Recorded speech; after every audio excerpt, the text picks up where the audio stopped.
5 জন কিপারের মধ্যে কেউ কোনো কিপার আসেনি। হুম, তো কাউকে তো কিপিং ওয়ার্ক করতে হবে, না হলে বলটাকে দেওয়াল লাগবে, বলটা নষ্ট হবে। ঠিক, ঠিক। তা সেই কারণের জন্য সেই দিন যে গ্লাভসটা পরেছিলাম, সেদিনকার প্রচুর বলও ধরেছি, প্রচুর ক্যাচ ধরেছি। টেস্ট ম্যাচের মতন ডাইসি জায়গায় যদি আমি ক্যাচ মিস করে দিই তাহলে হয়তো টিমের ক্ষতি। ভারতবর্ষের তাবড় তাবড় ক্রিকেটাররা অন স্ক্রিন এটা স্বীকার করেছে, ইনক্লুডিং বীরেন্দর সেহবাগ, এটা স্বীকার করেছে যে ভারতীয় ক্রিকেট টিমে ঋদ্ধিমান সাহার চেয়ে ভালো উইকেট কিপার এখনো অবধি আসে। যে রেড বলে আমি মনে করি বেটার বল চুজিং করতে পারে, হয়তো সে সব বলেই হয়তো বেটার খেলতে পারবে।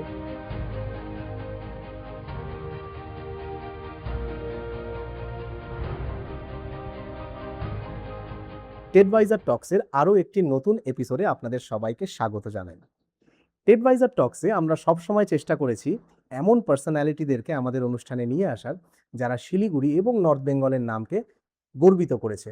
আর আজকে আমাদের সঙ্গে যিনি রয়েছেন তিনি শিলিগুড়ি বা নর্থ বেঙ্গলের নাম শুধুমাত্র রাজ্যে বা দেশে নয়, গোটা পৃথিবীতে আমাদের শহরের নামকে ছড়িয়েছেন এবং উজ্জ্বল করেছেন আমাদের নামকে এবং আমাদেরকে গর্বিত করেছেন।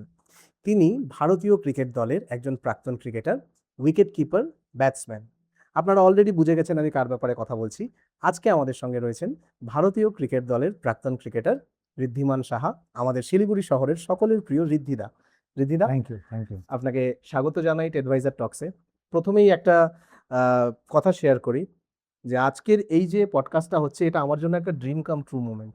কারণ যেদিন আমরা টেডভাইজার টক্সের জার্নি শুরু করেছিলাম আচ্ছা। সেদিন আমার খুব কাছের কিছু মানুষদের সাথে আমি শেয়ার করেছিলাম যে আমার জন্য একটা ড্রিম পডকাস্ট হবে যেদিন আমি ঋদ্ধিদাকে পডকাস্টে অ্যাজ আ গেস্ট নিয়ে আসতে পারবো। Thank you. আজকে সেই সুযোগটা আপনি আমাকে দিয়েছেন, তার জন্য আপনাকে অশেষ ধন্যবাদ। Thank you so much. তো পডকাস্টের শুরুতেই যেটা জানতে চাইবো, আমাদের একটা পডকাস্টে দুন হেরিটেজ স্কুলের ডিরেক্টর শিবম স্যার বলেছিলেন যে playing for India is harder then cracking IIT. Exactly এই কথাটাই বলেছিলেন। আর আপনি আপনার লাইফে সেই জার্নিটা কমপ্লিট করেছেন, মানে আপনি ইন্ডিয়ার হয়ে খেলেছেন এবং আমরা দেখেছি যে সেটা ইম্পসিবল ক্যাচেস হোক বা লাইটনিং ফাস্ট স্টাম্পিং হোক, সেই জিনিসগুলো আমরা আপনার কাছ থেকে পেয়েছি। তো এই জার্নিটা ছোট করে আমাদের দর্শকদের জন্য যদি আপনি একটু শেয়ার করেন। তো প্রথমে বলবো যে মানে ইন্ডিয়ান টিম ঢোকা বা সেখানে সাস্টেইন করা অবশ্যই সেটা কঠিন। ঠিক সেরকম যেরকম আইআইটিতে চান্স পাওয়া বা সেখানেও পড়াশোনা করা, মানে কোনোটাই কম বলবো না। কিন্তু হ্যাঁ, একটা জিনিস আছে যে মানে আইআইটিতে ছোট করে দেখছি না, হুম, কিন্তু হ্যাঁ, সেখানে হয়তো কিছু না কিছু সিলেবাস তো থাকে। সেটা হুম, আমার জন্য যা, তোমার জন্য তা, ওনার জন্য হুম, তা হুম, হুম, সেম হয়তো থাকবে। কিন্তু এইখানে ক্রিকেটে হয়তো বা স্পোর্টসে পরবর্তী বলে কি হচ্ছে, একটা এভরি চ্যালেঞ্জ এভরি বলে চেঞ্জ হতে থাকছে। রাইট, তার সাথে ক্যারিয়ারও চেঞ্জ হতে পারে। একদম। সেই চ্যালেঞ্জেস অলওয়েজ থাকে। আর স্টার্ট করতে গেলে বলতে গেলে যে শুরুতে একদম ছোটবেলায় ক্রিকেট খেলতাম। বাবা যখন খেলতো সেই সময় আবেরগমের ক্লাবেই। হুম, মাঝখানে কয়েক বছর অফ ছিল। হুম, তারপর আবার যখন স্টার্ট করেছিলাম তখন হচ্ছে আমাদের এই পাড়ায় একটা কোচিং ক্যাম্প খুলেছিল। তা হুম, সেখানে ৪-৫ জন কিপার ছিল। আমি তখন মিডিয়াম পেস বল করতাম আর ব্যাটিং করতাম, ওরকম ছিলাম। কিন্তু সাডেনলি একদিন ৫ জন কিপারের মধ্যে কেউ মানে কোনো কিপার আসেনি। হুম, তো কাউকে তো কিপিং ওয়ার্ক করতে হবে, না হলে হুম। বলটাকে দেওয়াল লাগবে, বলটা নষ্ট হবে। ঠিক, ঠিক। তা সেই কারণের জন্য সেই দিন যে গ্লাভসটা পরেছিলাম, সেদিনকার প্রচুর বলও ধরেছি, প্রচুর ক্যাচ ধরেছি। তা মজা এসেছে। বাবাকে বলাতে বাবার ওখানে কোচ ছিল। তা বাবা বলল, "একদিন এনজয়মেন্ট দিলে হবে না। কয়েকদিন করে দেখ, যদি সেটা কন্টিনিউ হতে থাকে হুম, তাহলে তারপরে তুই কিপিংটা নিতে পারিস।" হুম, তা ওখানে ভালো লাগার পর থেকে আমি তারপর সেখান থেকে অগ্রণী ক্লাবে জয়েন করেছিলাম হুম, ভাইজারা আন্ডারে। তা ভাইজাকে হয়তো সবাই চেনে। হুম, আর তারপর থেকে স্টেপ বাই স্টেপ এখানকার ডিস্ট্রিক্ট খেলা, স্কুল খেলা, ভালো করে স্কুল ডিস্ট্রিক্ট, স্কুল বেঙ্গল, তারপর আন্ডার 19 বেঙ্গল, সেখানে ভালো করার পর 23 বেঙ্গল, 22 বেঙ্গল, তারপর আস্তে আস্তে step by step Ranji one day, Ranji. In the mean time club লিগেও ভালো পারফরমেন্স চলছিল, যে দরকার দরকার সিনিয়রিতে ম্যাচ জেতাচ্ছিলাম বা হুম, ভালো হুম, ইনিংস খেলছিলাম। হুম, হুম, হুম, সেখান থেকে রঞ্জি টিমের কল আসে। তারপরে সেখানে ভালো খেলে ১-২ বছরের পর সে ইন্ডিয়া টিমও সেম জিনিসটাই রেপ্লিকেট হয়। হ্যাঁ, সেখানে যাওয়ার পর বলতে গেলে যে মানে অলওয়েজ সেরকম ফিল হয়েছিল যে আ যেহেতু আমরা ইস্ট জোনে, সেখানে অলওয়েজ একটু মানে নেগলেক্টেড পার্ট। তো সেই কারণে হয়তো ১টা-২টো ম্যাচের সুযোগ, সেখানে যদি এভরি ম্যাচ ক্লিক না হয় হয়তো চান্স আসবে না। হুম, সেটা তার জন্য হয়তো কিছুটা অন অ্যান্ড অফ হতে হয়েছে। কারণ হুম, অলওয়েজ বলে এভরি ম্যাচ তো পারফর্ম হুম, করা যায় না, হুম, সেটা সবার হুম, জন্যই। হুম, হুম, তার সাথে হ্যাঁ, মাঝে মাঝে ইনজুরিজ হয়েছে। তা হুম, কিন্তু সেখান থেকে অলওয়েজ কাম ব্যাক করে আবার ইন্ডিয়ান টিমে এসেছি। কিছু ভালো পারফরমেন্স দিতে পেরেছি টিমকে, যেটাতে হেল্প করেছি, বা কিছু কিপিং আউটস্ট্যান্ডিং পারফরমেন্স হয়েছে, আইপিএলে হয়েছে। তাই ওভারঅল দেখতে গেলে সবাই এইরকম স্টেপ বাই স্টেপ হয়েছে, তারা অত শর্টে হয়তো বলা ডেসক্রাইব করা যাবে না, একদম। কিন্তু হ্যাঁ তো এই এরকম একটা ভাবে। একটা বিষয় যেটা আপনি বললেন যে হ্যাঁ ইনজুরিজ হয়েছে আবার আপনি কামব্যাকও করেছেন। তো এখানে আমার মনে পড়ে আই থিংক নিউজিল্যান্ডের সঙ্গে একটা ম্যাচ হচ্ছিল যেখানে আপনার স্টিফ নেক ছিল, নেকে হ্যাঁ। কিছু ইনজুরি হয়েছিল, সেটা নিয়ে আপনি ব্যাটিং করেছিলেন হুম। এবং আই থিংক 60+ রানও করেছিলেন, নট যেটা আউট ওই ছিল, ম্যাচে হ্যাঁ নট, এবং ওটা ওই ম্যাচের জন্য খুব ইম্পর্টেন্ট ছিল। না হলে হয়তো আমাদের টিম হেরে যেতে পারতো। রাইট, রাইট, কারণ একজন ব্যাটসম্যানকে তো রিপ্লেস করতে পারবে না। সেই জায়গাটায় আপনার মাইন্ডসেটটা কি ছিল যে একদিকে নেক ইনজুরি, কারণ নেক ইনজুরি ইজ সামথিং, আপনি নেকটা মুভ না করতে পারলে কি করে খেলবেন মানে সেই সেখানে। সেই হ্যাঁ, ক্ষেত্রে আমি হয়তো সেদিনকার মানে কিপিং হয়তো করতে পারছি না, কারণ হ্যাঁ, কিপিং এর যে পশ্চার থাকে বা হুম, যেরকম দেখতে হুম, লাগে ওই অ্যাবিলিটি ছিল না তখন, হুম, সত্যিকারে বলতে হয়তো করতে পারতাম, কিন্তু টেস্ট ম্যাচের মতন ডাইসি জায়গায় যদি আমি ক্যাচ মিস করে দিই তাহলে হুম, হয়তো টিমের ক্ষতি। টিমের জন্য সেই ক্ষতি। ক্ষেত্রে বাইরে থেকে কিপার যখন কিপিং করতে পারছে হুম, কিন্তু ব্যাটিং করতে পারবে না, তা সেই জবটা আমার ছিল যে এনি হাউ ব্যাটিংয়ে কন্ট্রিবিউট করা। তা তখন চন্দর বলের মতন ওপেন হয়ে ব্যাটিং করতে হয়েছিল, তার সামনের বলে আমি সামনে গিয়ে খেলতে পারছিলাম না, আর ওরা জেনে শুনে সেইখানেই বল বল করছিল, কারণ দিচ্ছিল, বুঝতে রাইট, পেরেছিল। রাইট। শুধু তখন হাত দিয়ে মারা সেটুকু খেলতে হয়েছে।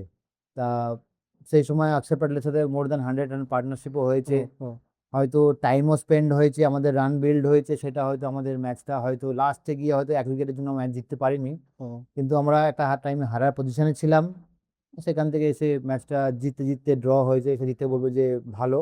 আর ইন্ডিভিজুয়ালি বলবো যে মানে ওই মানসিকতা ছোটোর থেকে আমার ছিল যে টাফ টাইমে কীভাবে ঘুরে দাঁড়াতে লাগে, বা টিমের জন্য মানে নেভার গিভ আপ, সেই ওয়ার্ডটা আমার মানে কোনো সময় আসে না। হুম। ছোটোর থেকেই আমি যা খেলে এসেছি যে যতক্ষণই পারবো নিজের শেষ চেষ্টা অবধি সেটা থাকবে। এবং সেটা আমরা দেখেছিও হুম। On screen on field. এবার আসি, রিসেন্টলি 2-3 বছর হলো আপনি রিটায়ারমেন্ট নিয়েছেন।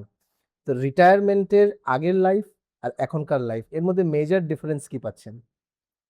খেলার দিক থেকে বলতে পারবো যে মানে আমি যেহেতু সব ফরম্যাট থেকে একসাথে রিটায়ারমেন্ট করে দিয়েছি, এখন শুধু অফিস খেলাটা হয়তো খেলতে হয়। হুম, তা সেদিক থেকে ফ্রি টাইম হয়তো অনেক, হুম, ফ্যামিলিকে একটু টাইম বেশি দিতে পারছি, হুম, একটু মানে স্কুল নিয়ে আসা খেলা হুম, বাড়িতে গিয়ে, তো সেই সব হয়তো করতে পারছি। কিন্তু আবার এখন কোচিং লাইনের সাথে যুক্ত হয়েছি, আচ্ছা, সেক্ষেত্রে হয়তো কিছু ডিস্ট্রিক্টের সাথে কোচিংয়ে, কিছু স্কুলে, যেমন এখানে দুন হেরিটেজের সাথে যুক্ত। এখানে আসলে ছোটোবেলায় একটা অরমিল ক্লাবে, সেখানে আমি এখানে গিয়ে আবার সেখানে দেখাই।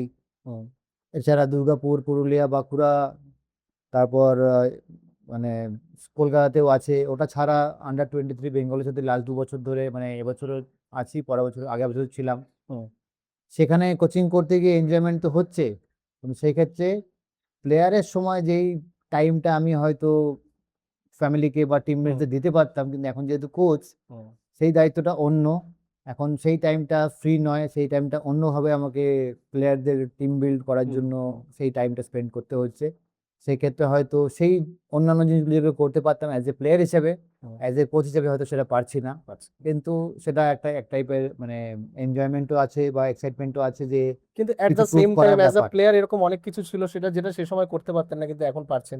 যেমন আপনি বললেন যে ফ্যামিলি টাইমটা অনেক বেশি স্পেন্ড করছেন। অবশ্যই সেদিক থেকে অবশ্যই লাভবান, কিন্তু যে হ্যাঁ, যে কোচ যখন থাকার সময় আমি কিছু মিটিংস থাকতে গিয়ে কিছু প্লেয়ারদের বোঝানো থাকে, হুম। টিম প্ল্যানিং এইসবের জন্য যে টাইমটা আমি দিতে পারি না এখন, যখন প্লেয়ার ছিলাম সেই টাইমটা আমি দিতে পারতাম। দিতে পারতেন। কিন্তু তো হ্যাঁ, খেলার অ্যাজ আ জন্য বাইরে প্লেয়ার থাকতেই হতো। ঋদ্ধিমান সাহা বেশি এনজয় করেছে হুম। না as a coach Riddhiman Saha বেশি বেশি এনজয় করছে? অবশ্যই প্লেয়ার হিসেবে হয়তো বেশি এনজয়, কারণ খেলা একটা মানে সবার ড্রিম থাকে, হুম, টিমের জন্য কন্ট্রিবিউট করবো। এখন হয়তো সেটা কন্ট্রিবিউশনটা মাঠের বাইরে থেকে কিভাবে ভালো প্ল্যানিং করে সেটাও এনজয় করছি, একটা ডিফারেন্ট রোল। হুম, হুম, সেটা হয়তো আরো মানে যত দিন যাবে হয়তো আরো বেশি বুঝতে পারবো। ঠিক, এখন জাস্ট 2 বছর হয়েছে সেটা করছি, তা ঠিক। ডে বাই ডে তো বোঝা যাবে। এই জায়গাটায় আসি যে আপনি যে কোচিং করাচ্ছেন এই মুহূর্তে শিলিগুড়িতে দুন হেরিটেজ স্কুলেও আপনি কোচিং করাচ্ছেন। তো এই শিলিগুড়িতে বা নর্থ বেঙ্গলে কোচিং করানোর জন্য নিশ্চয়ই আরো অনেক স্কুল আছে যারা এই ক্রিকেট কোচিং আপনাকে করানোর জন্য অ্যাপ্রোচও করেছে। হুম। তো সেই জায়গা থেকে আপনি দুন হেরিটেজ স্কুলকেই কেন সিলেক্ট করলেন যে এইখান থেকেই আমাদের কোচিংটা আমরা আ আ প্রোভাইড করব না, সত্যি কথা স্টুডেন্টদেরকে? বলতে আমি অগ্রগামীর সাথে তো ছিলাম, এখনো আছি। তা হুম, মানে জানি না কেন অন্য কোনো স্কুল থেকে বা কোথা থেকে আগে অফার আসেনি, যেটা আমাকে আচ্ছা দুন হেরিটেজ স্কুল দিয়েছে। আচ্ছা আচ্ছা। তা ওনারা হয়তো তখন মানে হয়তো বিলিভ করতে পারেনি যে আমি ওগুলো ফাঁকা মানে অন্যান্য ক্লাস ছাড়া সত্ত্বেও এখানে এসে কোচিং হুম করাবো। হুম হুম হুম। এই কারণে হয়তো অফার কেউ দেয়নি। আচ্ছা দুন প্রথমে আমাকে অফারটা দিয়েছে, আর সেই কারণে অবশ্যই যে আমি সেই অফারটা গ্র্যাব করেছি, যে সেই সোর্সে এভরি মান্থ হয়তো যখনই সময় পাই আমি আসি, হুম। মা বাবার সাথে দেখা হয়, এটা একটা বাড়তি পাওনা, যেটা একদম। হয়তো মানে এক ঢিলে দু পাখি যেরকম মানে বলে। আপনার ফ্যামিলির সাথে দেখা হয়ে যায়, এটা আপনার জন্য একটা বাড়তি পাওনা। আর আমরা এই সুযোগে আপনার সঙ্গে দেখা করতে পারি, এটা কিন্তু আমাদের জন্য একটা বাড়তি আর পাওনা। তার সাথে হ্যাঁ, বাচ্চাদের একটু ছেলে মেয়েদের একটু শেখানো, যেগুলো নলেজ শেয়ার করেছি সেগুলো একটু ডেলিভার করা। আর যেহেতু এরাই প্রথমে অফার করেছে, আমি অবশ্যই সেইটাই অফারটাই নিয়েছি। এখন আচ্ছা। সেখানে পরবর্তী অফারগুলো হয়তো টাইম সেভাবে দিতে পারবো না, হুম বা সে হুম কিছু ক্লজ আছে হুম আছে, হুম হুম হুম। তা সেই জন্য হয়তো হচ্ছে না। আর কোচিং এর এই জায়গাটাতেই যদি আসি, শিলিগুড়ি থেকে আপনি বললেন আপনি অগ্রগামীতেও সময় দিচ্ছেন, এখানেও সময় দিচ্ছেন। শিলিগুড়ির ছেলে মেয়েদের মধ্যে ক্রিকেটের প্রতি কতটা ডেসপারেশন আপনি এখন দেখতে পাচ্ছেন? মানে সত্যি কথা বলতে, মেবি এখন হয়তো গেজেট যেহেতু বেশি আছে, সেই ক্ষেত্রে হয়তো অ্যাটেনশনটা সবাইকে বলবো না, যে কিছু কিছু প্লেয়ারদের মধ্যে কম আছে। হুম সেটা হয়তো আমাদের সময় হয়তো বেশি ছিল, হুম কম্পিটিশন বেশি ছিল, কারণ সবাই তখন মাঠে আসতো খেলার জন্য। হুম হুম হুম এখন সেটা হয়তো কিছু কিছু সময় খেলছে, কিন্তু বাইরে গিয়ে যেটা রিভাইজ করা দরকার, যেরকম পড়াশোনায় তারা করছে, হুম হুম। সেটা হয়তো খেলাতে সেটা করছে না, সেই দিক থেকে তারা আচ্ছা। পিছিয়ে থাকছে। যারা করছে তারা ডে বাই ডে ইমপ্রুভ করছে। হ্যাঁ, অবশ্যই অনেক প্লেয়াররা কলকাতা খেলছে, মানে শিলিগুড়ির থেকে বিভিন্ন ক্লাব থেকে রিপ্রেজেন্ট করছে, কিন্তু এখন সেখানে দরকার হচ্ছে কে কনসিস্টেন্টলি ভালো জায়গায় পারফরমেন্স করে নিজের মানে রাইট খেলার গণ্ডিটা একটু বাড়াতে পারে, রাইট। তাহলে সে স্টেপ বাই স্টেপ আরো এগোবে।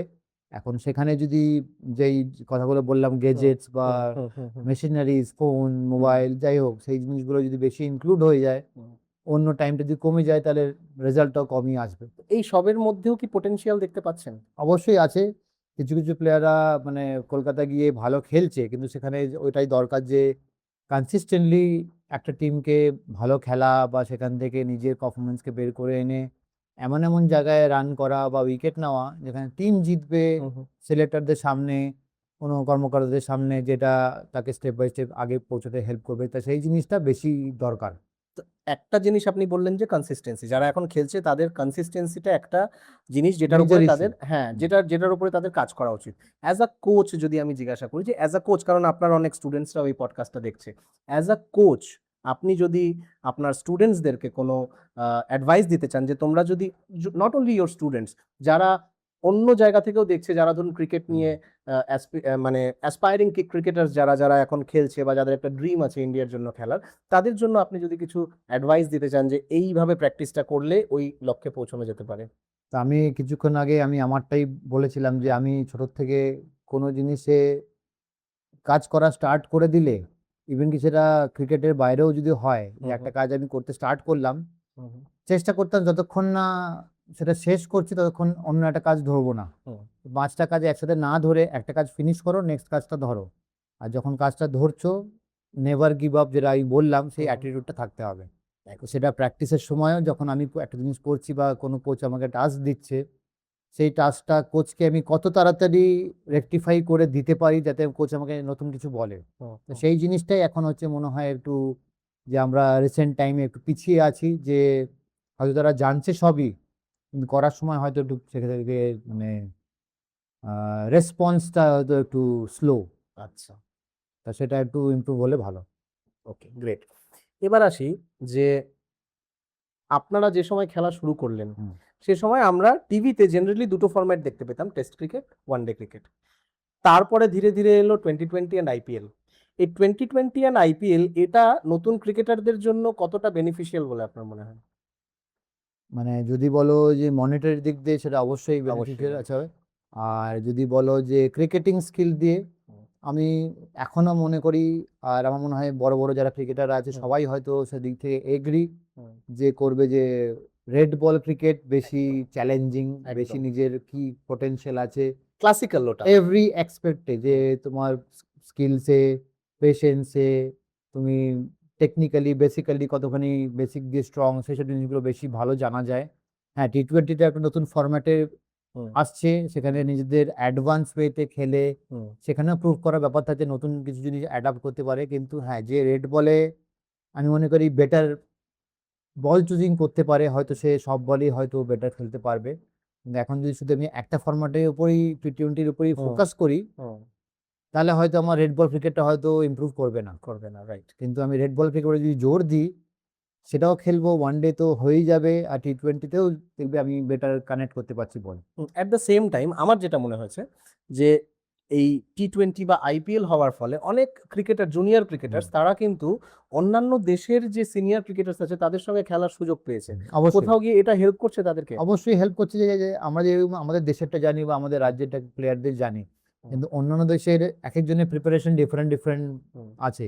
তো তারা কি টাইপের নিজেকে মোটিভেট করছে, আর বাইরের দেশ থেকে এসে এখানে কোনো একটা ফ্র্যাঞ্চাইজি লিগ খেলছে, হুম, তাদেরও প্রুভ করার ব্যাপার থাকে যে তাকে যখন এক্সট্রা টাকা দিয়ে কেনা হচ্ছে, হুম, তাদেরও দায়িত্ব যে টিমের জন্য পারফরমেন্স করা। একদম। আর সেই জিনিসটাও যে রেসপন্সিবিলিটি কীভাবে নিতে লাগে, হুম, ওয়ার্ক এথিক কীভাবে ইমপ্রুভ করতে লাগে, বা টিমমেটদের সঙ্গে কীভাবে জেলিং করতে, ডিসিপ্লিন করতে হয়, সব জিনিসগুলো আমার মনে হয় ক্রিকেটের উন্নতির জন্য একদিক দিয়ে এরকম মানে ইমপ্রুভ করতে হেল্প করে। হুম। অ্যাট দ্য সেম টাইম যে রেড শুধু বলটাকে আমি ওটাতে কোনো সময় ফোকাস ভুলে করলে, যেতে হ্যাঁ, পারবো না, ওটাকে ভুলে যেতে পারো না, শুধু সেটা থাকতেই হবে। 2020-তে ফোকাস করা যাবে না, না। আচ্ছা, এবার আসি একটু ডিফারেন্ট টপিকে। সেটা হলো, এতক্ষণ আমরা ক্রিকেট নিয়ে ডিসকাস করছিলাম। ক্রিকেটের সাথে এবার আমি যদি একটু স্পেসিফিক হয়ে যাই, যে ওমেন্স ক্রিকেট। হুম। কারণ রিসেন্টলি আমরা ওমেন্স ক্রিকেটে ইন্ডিয়া খুব ভালো পারফর্ম করলো এবং শিলিগুড়ি থেকে স্পেশালি রিচা ঘোষ হ্যাঁ, ভালো আ করছে। ভালো খেলছে। আপনি অ্যাজ আ কোচ আপনার স্টুডেন্টসদের মধ্যে আ মানে মেয়ে ক্রিকেটার পাচ্ছেন, ফিমেল ক্রিকেটার পাচ্ছেন স্টুডেন্টসদের মধ্যে? এখন হয়তো যেহেতু ইন্ডিয়ান টিম লাস্ট 6-7 বছর ধরে কনসিস্টেন্টলি ভালো খেলছে, অনেক হুম, হুম, টুর্নামেন্ট জিতছে, সিরিজ জিতছে, ওয়ার্ল্ড কাপ জিতেছে, হুম, সেই ক্ষেত্রে হয়তো মেয়েরা আরো বা তাদের প্যারেন্টসরা হয়তো অনেক এগিয়ে এসছে, অনেক হুম। প্লেয়াররা মাঠে আসছে। সেটা কি এখন না বরাবর ছিল?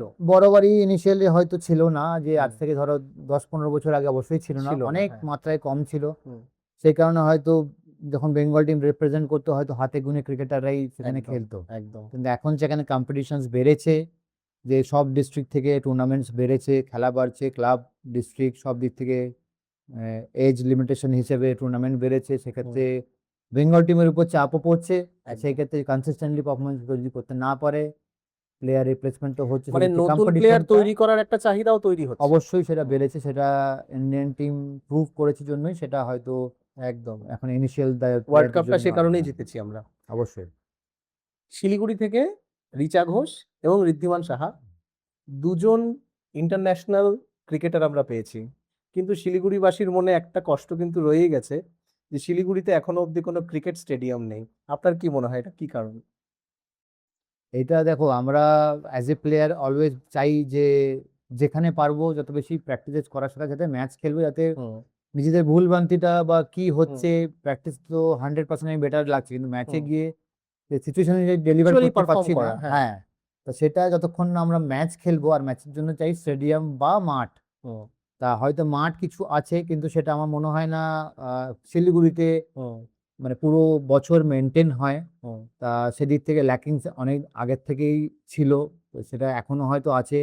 কিন্তু হ্যাঁ, এখনকার জামানায় এসে মেবি এটা হয়তো ডেভেলপমেন্ট আর একটু হলে, অ্যাজ এ প্লেয়ার চাইবো যে একটু যদি হয় কোনো টুর্নামেন্ট বা বাড়ানো, বা কোনো স্টেডিয়াম যদি বানানো পসিবল হয়, বা কোনো মাঠ বানানো পসিবল হয় যেখানে আরো টুর্নামেন্ট বা আরো ম্যাচেস বা আরো লিগ ম্যাচেসের সংখ্যা বাড়বে, হুম, হুম। তাহলে হয়তো শুধু মানে মেয়েদের বলবো না, ছেলেদের ক্রিকেটও আরো উন্নতি হবে, আর ডেফিনিটলি, ডেফিনিটলি। প্লেয়ার বেরোনোর চান্সটা আরো বেশি থাকবে। অনেক বেশি থাকবে। কারণ তো সেটা শিলিগুড়ি থেকে সেভাবে দেখতে গেলে যেটা আপনি বলছিলেন, যে আপনি যখন ১ম ন্যাশনাল লেভেলে প্লেয়ারদের সঙ্গে খেলছেন, তখন আপনিও কোথাও গিয়ে নেগলেক্টেড ফিল করেছেন।